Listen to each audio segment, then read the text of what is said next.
Komisi Pemberantasan Korupsi atau KPK sedang melakukan kajian mendalam terkait rangkap jabatan, termasuk rangkap jabatan Wakil Menteri sebagai Komisaris Badan Usaha Milik Negara atau BUMN maupun swasta.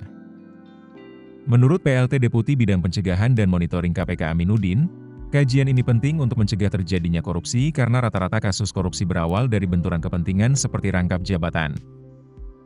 Kajian ini diharapkan menjadi landasan reformasi tata kelola publik yang lebih kuat. Langkah ini diperkuat oleh putusan Mahkamah Konstitusi yang melarang Wakil Menteri merangkap jabatan sebagai pejabat negara lain, komisaris BUMN atau swasta, atau pimpinan organisasi yang didanai APBN atau APBD.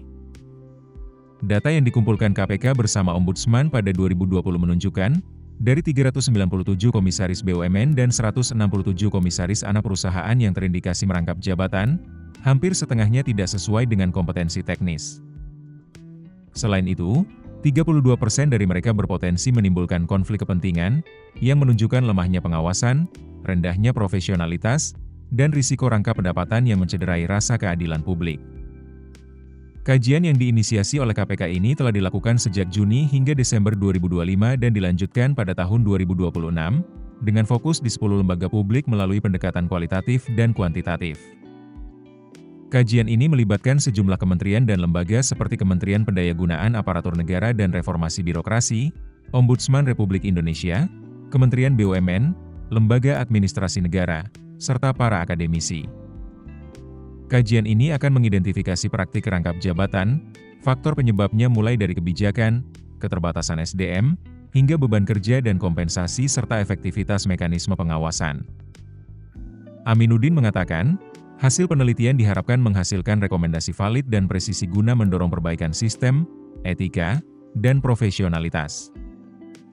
Sejauh ini sudah ada sejumlah usul rekomendasi kebijakan yang mengemuka, seperti mendorong lahirnya peraturan presiden atau peraturan pemerintah yang secara jelas mengatur definisi, ruang lingkup, daftar larangan jabatan, dan sanksi terkait konflik kepentingan dan rangkap jabatan.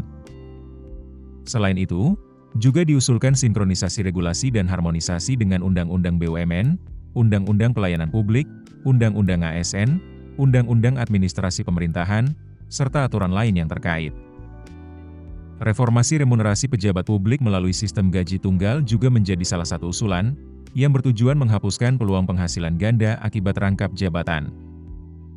Pembentukan Komite Remunerasi Independen di BUMN atau lembaga publik juga diusulkan untuk menjaga transparansi dan perbaikan skema pensiun.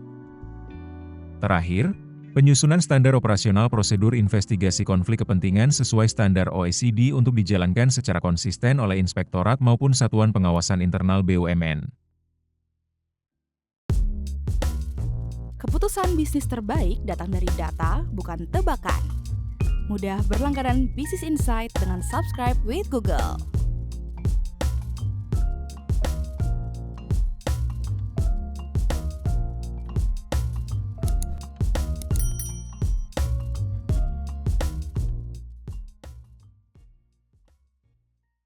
Download aplikasi Kontan sekarang di App Store atau Play Store.